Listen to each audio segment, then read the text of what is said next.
strength. It's not just about lifting bars. It resides within every unique journey. This is To The Bar, strength in every story. We're a community, a platform where stories meet strength. Our podcast is the result of our passion for weightlifting. From the first lift to the last, we're here to bring you the latest weightlifting news, to unravel the intricacies of the sport that will make you want to grab a barbell and hit the platform. This is To The Bar, strength in every story. And now for today's show.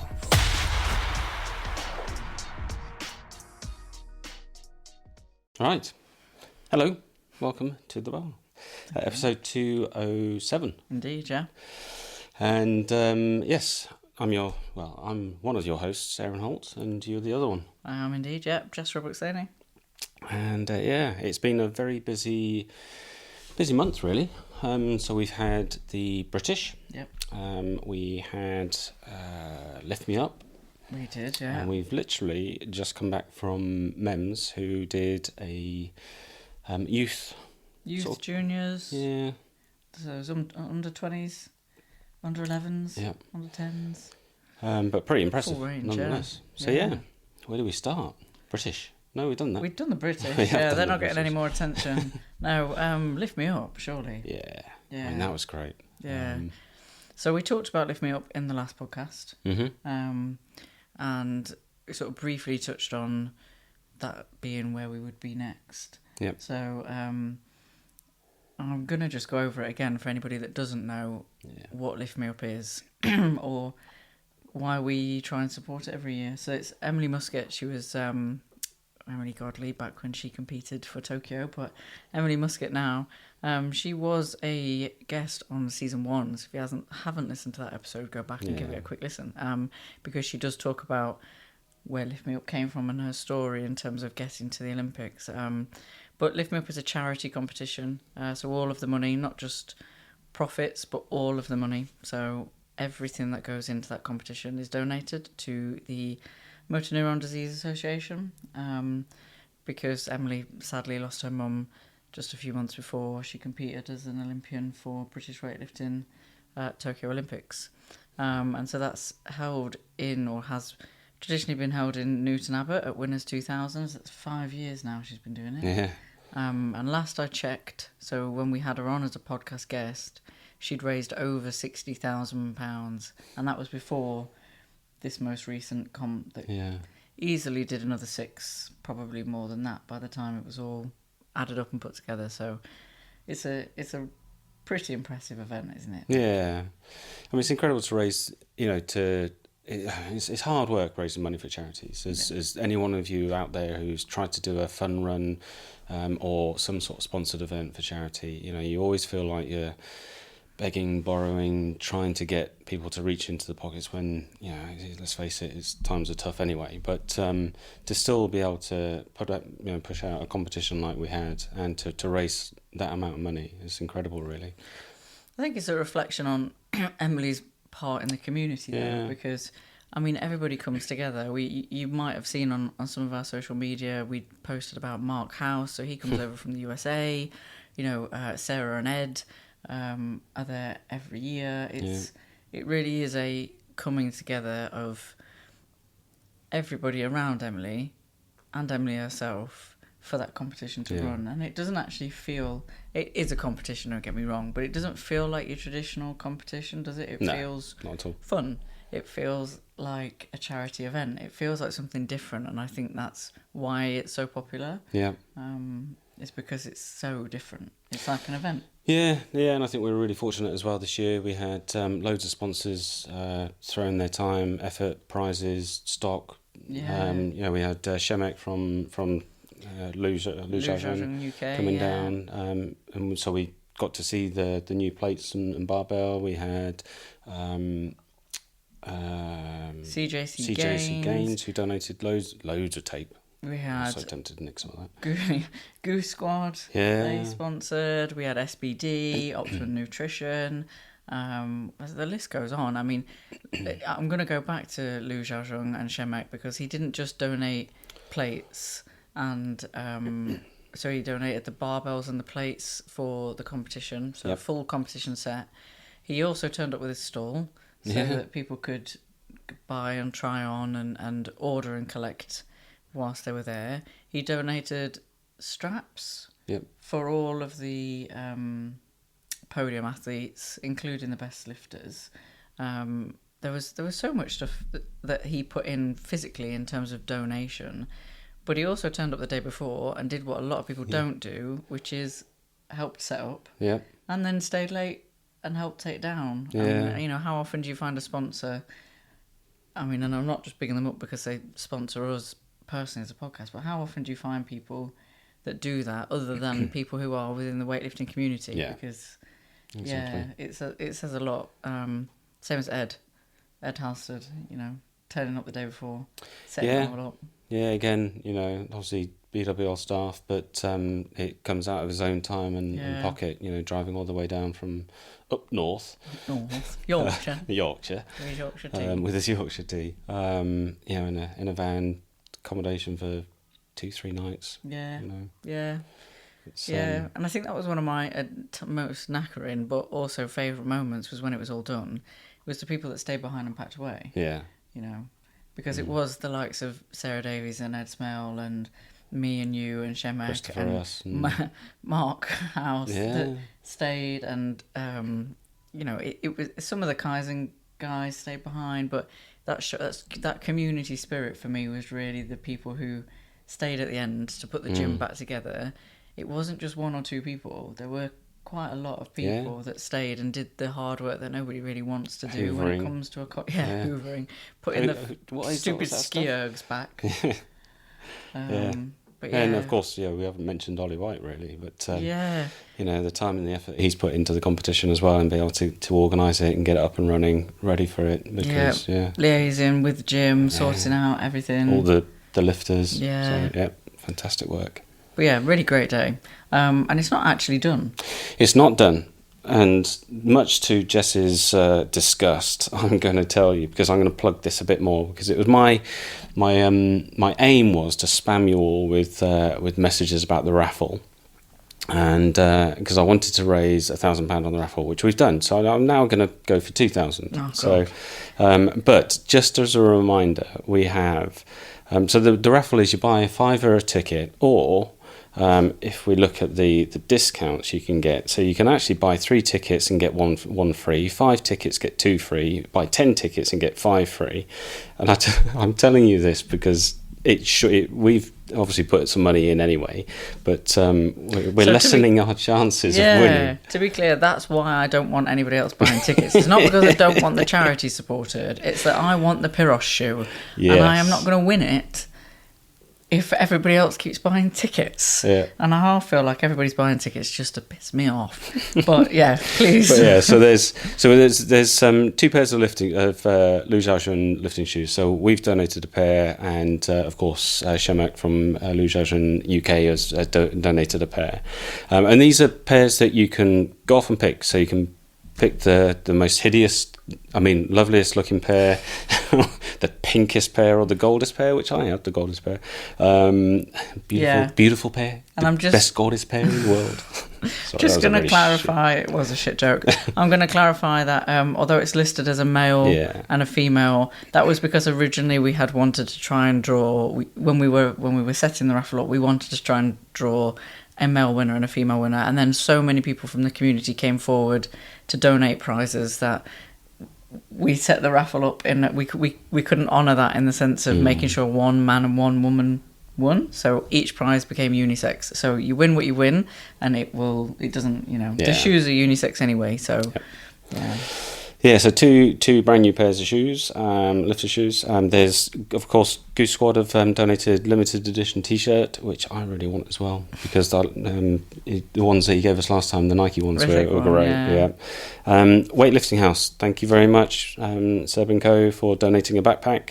There's a coaching qualification from Paul Garvey. Paul Garvey Of Omega Barbell. Yes, Yeah. thank you, Paul. So two weightlifting coaching courses there. Now, and this is the thing that we've been talking about. So the weightlifting, they're ROM2s, I guess? I think they're ROM2s, lifters that are signed by none only than... Emily Campbell and Piros Dimas. So, what a pair of lifters to have in your collection or your wardrobe too. I would like them, please. Yeah. And then Tupu belts, which, yes, obviously. Yeah. And can you get those custom? I don't know whether they're not custom. The Tupu ones. They're custom in the sense of they work with athletes and then athletes. So like Matty Rogers has her own one, Jordan has her own, Dela Cruz has her own. It's mainly the US athletes because Tupu is a US company, but I think they're doing much more work with other countries. I was speaking to Matt and sort of semi-asked him, could Emily not design one, because it would be quite nice. But yeah, so again, that's size and colour of your choice. Pretty impressive for a raffle. I mean, for a fiver, or the number of prizes that you can win, I would. Well, I've definitely bought more than one ticket, but I would be buying a ticket. So the link is in our bio and in the Lift Me Up bio, and I will put it in the descriptions of the podcast on both YouTube and Spotify. Anywhere else you might be listening to this. So click it, buy a ticket. And lessen Jess's chances of winning. Even if that's the only reason you do it, is just to piss me off. Crack on, yeah. But of course, it's for charity. Yeah. So please do, because it goes to such an amazing cause. Yeah, 100% of it goes. I don't even think raffle take a percentage. It does say on there 100% goes directly to the charity. So, yeah, big up raffle and buy a ticket. Yeah, and as we were leaving, we managed to have a quick chat with Mark House. It was a really busy day. We wanted to try and have a chat with quite a few people. And again, the competition, it was a mixed event. So there was adaptive lifters, youth lifters, and then masters, seniors, Olympians. Eric, God, yeah. It was really amazing. And Mark House, of course, being there. So as a sort of we managed to collar him, and hopefully at some point. Just for those that don't know, Mark is the speaker for USA Weightlifting, and also is, did you say, the chair of the athlete committee for the IWF? Yeah. So yeah, pretty well versed in the world of weightlifting. Yeah. Yeah. But yeah, we managed to grab him for a quick chat. Yes, and to hopefully book him in for a slot on the podcast at some point. So it'll be a really interesting chat. So keep your eyes peeled for that. Give him the floor for a little bit. Yeah. Yeah. So verbal contract agreement there, Mark. We're holding you to it. Yeah. But yeah, it was a really good day. I mean, I love Lift Me Up. Yeah. But it's for me, it's that mix of people feeling comfortable enough for that to be their first competition. And there's that people like Eric who have been there every single year. So if you were to go over onto our Instagram, you'd see a little it was like 1.5-minute interview that we did with Eric, and his last competition was actually Lift Me Up from the year before. Yeah. So it is a stand-in thing in the community that people turn up for, and the mixed bag in terms of athlete entries for me is what really makes it entertaining and fun, and the fact that everybody cheers for everybody in exactly the same way. It doesn't matter if you're lifting the heaviest barbell or the lightest. Everybody was there to cheer you on because it's all for charity and the community. Yeah, and I think as Mark did as well. So every year he'll donate for PBs and power cleans this year round as well. 6 for 6 usually. 6 for 6 as well. First comp. So so I think Ollie PB'd, so managed to get a donation from him for that. And then there was an outrageous power clean from Chris Russ. There was a power clean off, wasn't there? Yeah, Ed and Russ. Ed and Chris Russ, yeah. 1-3? I can't remember the numbers. It's way too long ago now for me to even remember. At least I remember it happened. I might remember the numbers on the bar. Yeah, anyway. Yeah. But yeah, it's a great competition. I really enjoyed it. Long day, but well worth it. So next year, we did have a quick chat with Emily and Sarah before we left, and they're already thinking about where they can do it next year, because I've got a feeling it might not be down at Winners in Devon next year, so it might be Only potentially because they might want to make it a bit more like a disco, from what I hear. There was going to be a mention of a glitter ball. No, I'm sure there was something about strobe lights. Yeah, I mean, when we said at the beginning about it being an event, I think there's certainly a focus on it being a bit different to what. For it to be a charity and it to be something that people want to come to and they want to, there were so many things that you could donate to. There was a bucket going around that you could just scan the QR code. Virus had donated a load of gear from years ago that Emily was selling in order to raise money. So there were Haribo sweets. There was all sorts of things. So to try and make it a bit different, I think that diversification away from it being just a competition on a platform that we're used to was the conversation that was being had as we were leaving, wasn't it? Yeah. Like I said, I definitely heard the words cocktail bar and strobe lights. So I'm not sure Winners is set up for that. No. But we'll see. We'll see. Lifting pissed. Yeah. We'll Maybe see. afterwards. We'll see. But, well up for it. Yeah. Yeah. The T-shirts were a lovely burgundy colour. Yeah, they're nice nice one to issue. add to the collection. Yeah. But yeah, really enjoyed it. Get it in your diaries already for next year. It's always in August. Yep. I don't know what the date is, but just keep them free. Yeah. If you see it coming up, get yourself entered. Yeah, for sure. Yeah. Yeah, so that was Lift Me Up. That was Lift Me Up. And then we have literally just had MEMS MEMS, yeah. today. Which is probably why this podcast is a little bit more and odd, is because we're exhausted. So Mem did it's actually probably only the second one that I've ever gone to, if you're not counting the English age groups or the British age groups. Solely junior and or youth focused competition. So I think there was one at Andy Callard's gym a long time ago. But other than that, I've never really known of a just juniors or just youth comp. So it was really interesting for me to see that, and I really enjoyed it today. It was really nice. I mean, we had some really young kids, some under 10s. Yeah. And some of the kids came out, and I was sort of saying, hold on, that kid cannot be under 13, because they were like Giants, 2 foot taller than me. Yeah. And Chris Campbell said, yeah, they just make them big now, don't they? Yeah, they do. They definitely do just make the boys big now. One of them had a bloody moustache. He was in the under 13s. Yeah. He was one of the ones that I was like, that age can't be right. Still on my BMX moustache. when I was kiddo. Oh, and the only thing that got me was that the bowl cut's come back, hasn't it? But with the hair that's like here. Have you ever seen that episode? It's like a Mr. Bean episode from years ago, where he just puts a salad bowl over these kids' heads and puts the scissors around. And that was the haircut that quite a few of them had.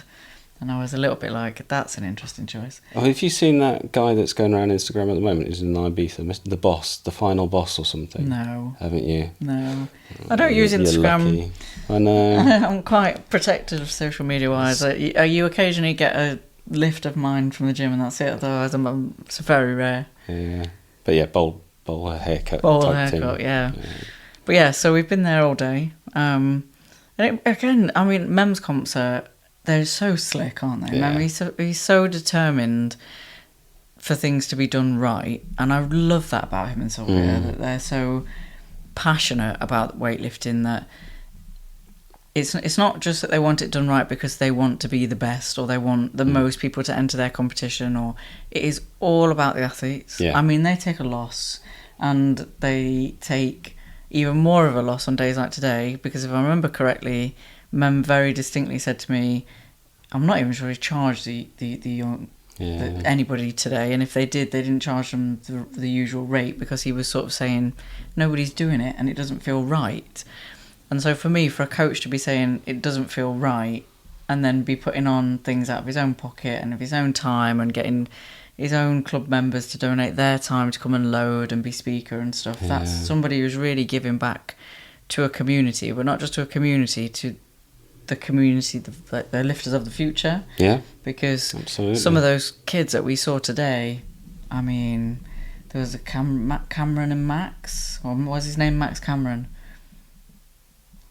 He was from Colchester Weightlifting Club anyway. Him and his little brother. Oh yes. They both lifted, and their jerks. Every single one of you would be jealous. Yeah. Of the way they jerked. So on point. It was there was not a single critique that you could make for the way they jerked. It was incredible. But even Benedict made the comment of, "This jerk's better than mine." You know, so solid. To be doing that at under 10 and under 13 is really, really impressive. And I think one of those brothers was on the talent squad. So the fact that Sylvia and Mems make that space, and they make that space available for the kids, I think is really important. And it was a privilege to be a part of it, really. It was really, I had a really nice day. Yeah, and I think we saw the last boys group, which the two boys sort of battling it out at the end. Jake and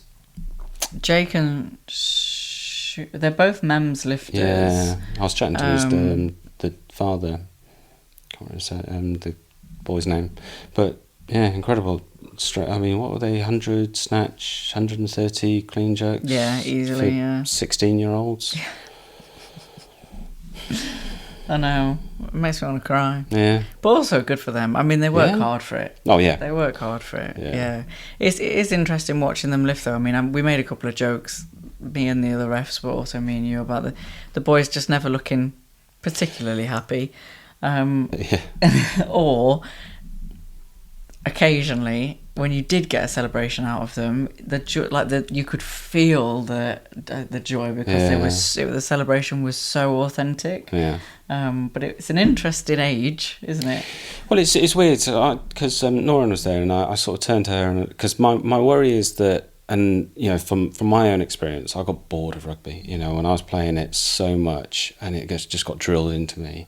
I just fell out of love with it, and I just worry that if kids get that, if they lose that love for it, and you know, when I was seeing them come out, and like, oh my, they don't seem to be enjoying it. Where's the, you know, I say passion, but because the girls that came out seemed to, it was complete reverse. They loved it. They were smiling. You know, so but then the difference is the girls were older, so okay. I think the girls have got because obviously we'd had a conversation as refs at the beginning around the rules, because the under 10s, if they were to enter, say, the British age groups or the English age groups, points. We would be point scoring them. We wouldn't be giving a good lift or a no lift. So we'd had a conversation at the beginning, and the competition was run using the adjusted Sinclair to take into account age and body weight. And then so it became about, well, how are we judging the under 10s, under 13s, and sort of the, I say, strictness of the rules, but you know, what was our threshold, if you like. So I was quite aware of the ages, and if you were to look at those that had the potential, say, to be going to somewhere like Malta with Emily and all of those that have just been, they did seem to be enjoying it, and I wonder if it's because they've got something to aim for. Whereas the focused, maybe, the younger ones, they are younger, aren't they? So I mean, there was that young lad it was his first ever competition one that Sai had. I think he just was a little bit embarrassed, and I love that Sai made him turn around and do the double bicep flex anyway. And the fact that the kid did it shows he wasn't that embarrassed. Yeah, you know, he was proud of character sort of thing. Yeah, he was proud of what he had achieved. Yeah. And so he should have been, because to come out onto a platform for the first time is scary as fuck. So good for him. Yeah, you know, and maybe that's it. Maybe it's just that they're relatively new to competition, and so they're. I mean, I always joke about it, and you know, with weightlifting and people coming to watch weightlifting, it's like, you know, would you actually go to a gym and just set up your bench next to someone doing some bicep curls and clap and applaud them? It's just like, no, why are you doing that for someone that's snatching? I just find it amazing that people come and watch us lifting. Mind you, I think people will watch us anyway, but yeah, so it's a bit of a weird one, but it's a sport. Yeah, I'm going to say you could say that about any sport, though, couldn't you? Yeah. And I mean, at the end of the day, it's you're watching the competition, or you're watching that person's competition against themselves. So people are there for the person they're there for, you know. So they're there to see that person achieve or to try. You know, it's only like when I watch you on a platform, I watch you train every day. We train together. But it doesn't mean I would miss the opportunity to watch you on a platform. So different. It's a difference. Yeah, I think the comparison's not quite right in terms of a bicep curl. Personally, if we want to try and build the sport up, I'm probably not going to compare it to a bicep curl. I think the kids they were just on that cusp, weren't they? Yeah. Of some of them looking miserable as sin, but achieving amazing things for the age. Yeah. Yeah. Yeah, absolutely. Yeah. And the Yeah, it was girls' good. group was small. Yeah, a couple have dropped out, unfortunately. Yeah. But Small but impressive, to the point where I just want to close my eyes because they were so much better than me, and so much younger. yeah. But maybe that's why. 80 That's why they're so much better. Yeah, what was it? So the last girl, 80-something snatch and 100 and something clean jerk. 103? 103 clean jerk. Might have even been more than that. Yeah. Strong. Yeah. Very, very strong. Yeah. 16 or something like that. And very Incredible. confident, which was nice to see. Mm. It wasn't... Because I went into the back room a little bit for that group, and watching them warm up, there was no... They were just having a laugh. You know, they were confident. They were there to do what they needed to do on the platform, and they didn't seem phased or stressed. And I think that's what I worry about, is when you see young lifters that look stressed, which everybody responds differently. But the reason I would ever go and watch weightlifting if I didn't know anybody in the crowd is for when people celebrate. That moment when somebody achieves something and it's that real joy, whether it's male, female, youth, senior, master, doesn't matter. But that moment that somebody, it came up on my Instagram. I don't use Instagram. It came up on my Instagram yesterday, Solfrid, when she realised she won the gold. Oh, in Paris. You get that exact reaction that, oh my God, doesn't matter, from Olympians right down to the first time lifter. And it's that pure moment of joy when somebody achieves something that either they didn't think they could do, or that they've done for the first time, or they've won. That, I think, is infectious. And I think you see it more with the girls. I think just because maybe they're more emotive. But when you do see it with the boys, it gets me a little bit choked up because, I really enjoy that moment. That moment of achievement for them. That's what keeps bringing me back to a TO chair, is being able to give a white light and then see somebody celebrate like that. Yeah, absolutely. Which a lot of them got to do today. Yeah. Because they were all very good. Yeah, absolutely. And the I think the last group, I think there were only like 4 or 5 no lifts. When I looked at the board, you probably didn't notice, but I looked at it and I just saw a sea of white. Yeah, there was hardly incredible. any, and the only no lifts actually were missed, or there was one that we no lifted. Yeah. But the others were just missed, and it was just, a technical or a fear bail. There was one jerk that I think was a fear bail because I was certain he had it. Yeah. But yeah, they were. It was a really good day in terms of, if you compare it to the British when it's seas of reds. They were really strong, really good. So we're back in 31st at MEMS because they have the Masters and the complete opposite end.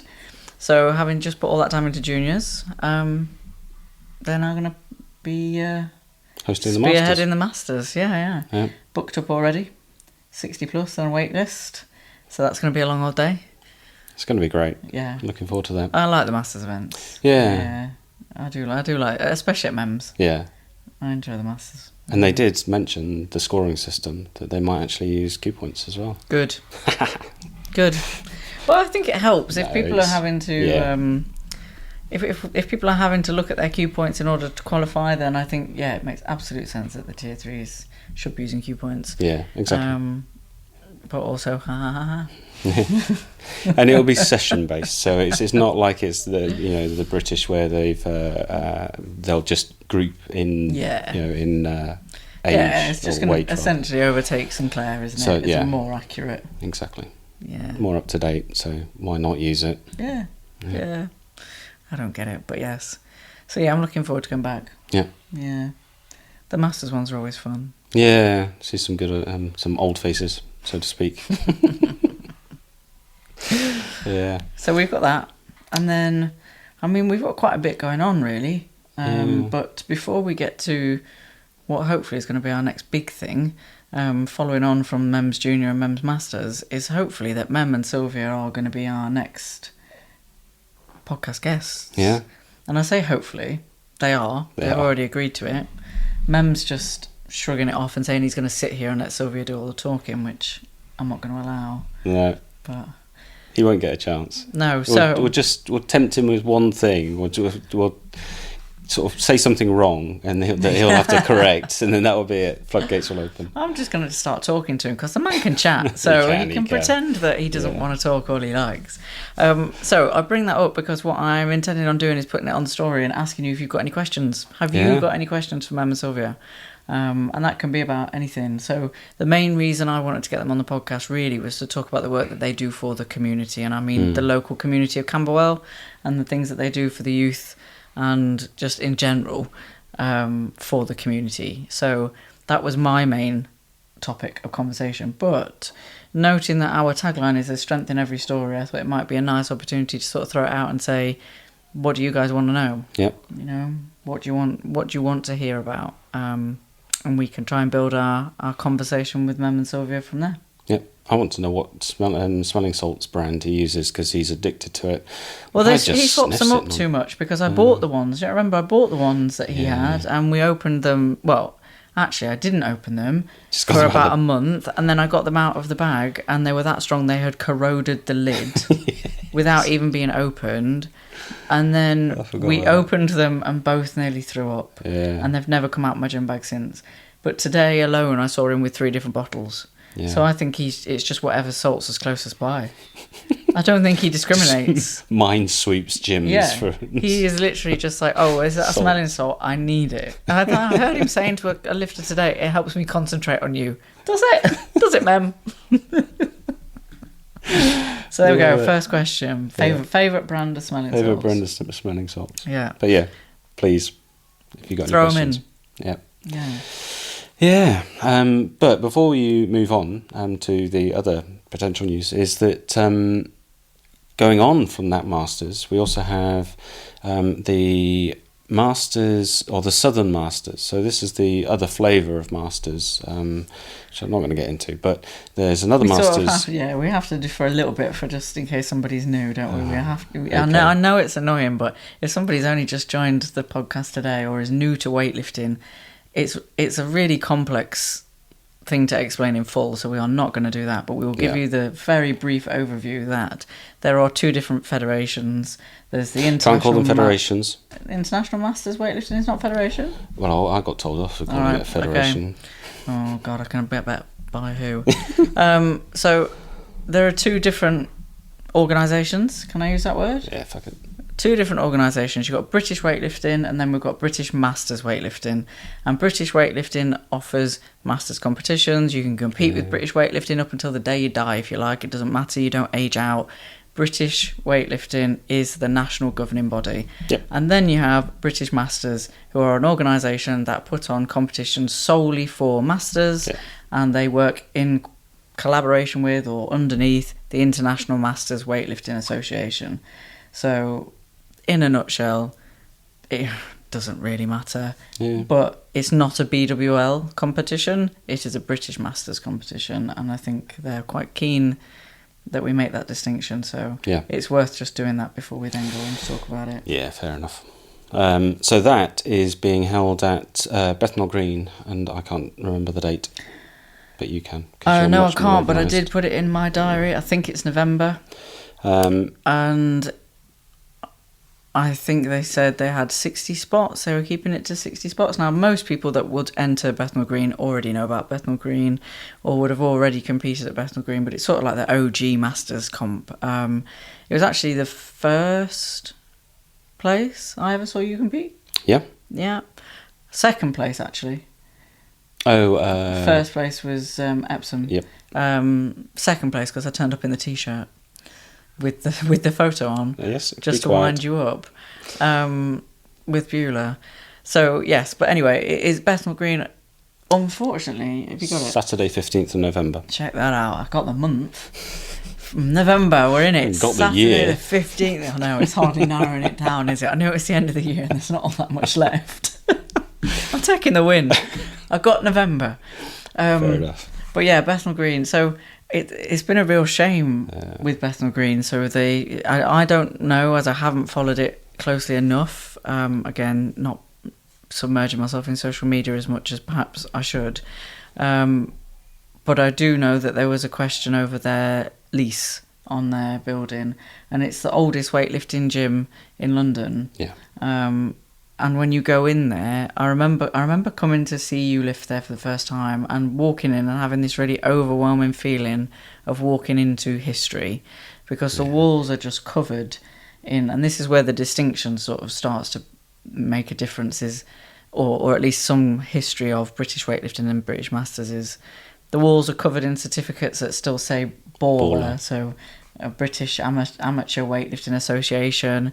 People still come with their little books. So if you were a TO or if you were an athlete, you'd get a little book, and every time you competed, you'd get signed off by the centre ref or the head jury or whoever back in the day.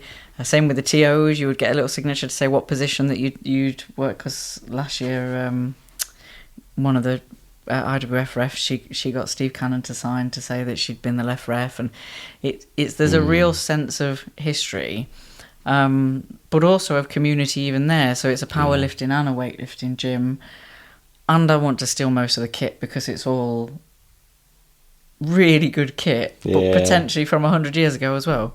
You know, it spans from having modern, new, all the way back to some of the sort of older Eleiko plates. I'm pretty sure they've got the black 50s. Yes, they do. Which I had never seen anywhere other than there. So, yeah, this could well be the last time there is a competition at Bethnal Green. So, if you haven't entered and you're eligible and you fancy something, give us a shout. It's an interesting way to enter. Yeah. Because it's not British weightlifting. Because it's not on Sport 80 or anything like that. It's done through email and bank transfer. So one of the guys that organises it is Steve Cannon. So we can obviously put you in touch with him. But Bethnal Green, run by Martin Bass, of course. Yeah. Stalwart of lifting. Yeah. He's had Bill Kazmar in the gym, and Ali. You know I'm not with names. No, I'm terrible as well. But I don't know why anybody listens to us. Powerlifter who's come out of retirement and is training back there as well. Yeah. So, a marvellous gym. Really is such a shame for that to. I think if you aren't entering or you aren't eligible to enter, come down and watch. I mean, it's a tiny gym, so you might be sat on somebody's lap, but that was part of the joy of it, was that people were warming up directly behind where you're. I don't know. The atmosphere there is something very special. Yeah. And I think if it's a sending off kind of to that particular space, because I don't think Bethnal Green as a gym or as a concept, you can't get rid of that. No. Like that will carry on existing. I can't imagine Martin letting that go. But if that location has to change, then giving it a good send off with a Southern Masters comp where lots of people turn up, I think would be really, really special. So we'll definitely be there. I know lots of people that have entered and that will be there, all the usual faces. But if you don't know who the usual faces are, come down and be a new one, because I think that'd be a really nice thing to do. Yeah. And show some support. Again, supporting the community. Yeah. So, And then, speaking of community, we're sort of branching off. Yeah. No, so it's sort of in line with a lot of the episodes we've talked about, right? Where we've said, how does CrossFit and weightlifting work together?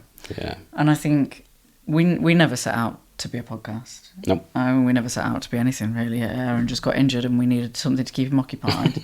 And now here we are. But along the way, we've spoken to so many people and refed at so many competitions. And how many of those athletes have come from CrossFit? Yeah, unbelievable amount. It's incredible. Especially recently. Yeah.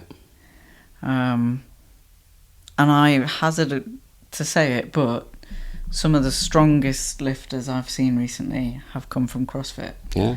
And I think that's quite joyous in a way, because they come from CrossFit and it's because they're good and because they love the weightlifting, and they might not want to give up CrossFit, and they don't have to, but it means that they're wanting to refine or learn or do something well enough on a platform to get a good lift to British weightlifting standards, and not just to CrossFit standards, and I think that's great because it broadens our ability to include more people in the community and bring more people into the sport. Yeah.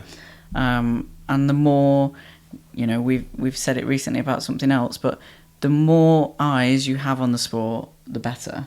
And so that, for me, is the same thing with CrossFit. There's a lot of things, you're never going to get me doing a burpee over a bar. I'm never going on an echo bike. But there's a lot of things in CrossFit that can complement weightlifting, and weightlifting complements CrossFit Exactly. so well.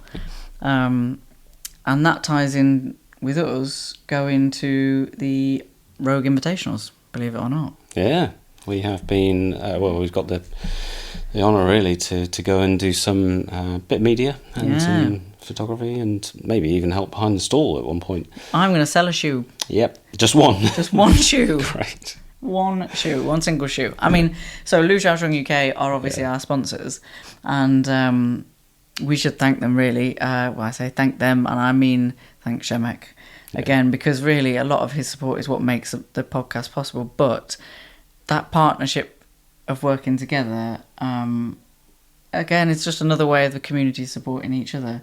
So yes, we are going to be at the Rogue Invitational. So our social media in the end of October and the beginning of November is going to be slightly different to what you're used to, and I hope in a great way. I'm hoping it's going to really demonstrate how the sports can work together, and maybe even, in my little aspiration, get weightlifting to the Arnolds, because I would love that. I don't know why, it's a completely different rant, but there's always space there, and I would love to see us there. And the Rogue Invitational obviously has the strongman, you've got the CrossFit, it's a bigger event, and LuXiaoJun have created this weightlifting shoe specifically for the CrossFit Games, which have just been the weekend that have just gone, right? I think. Yep. I don't follow all that much, but I think they've just gone, yeah? Yeah.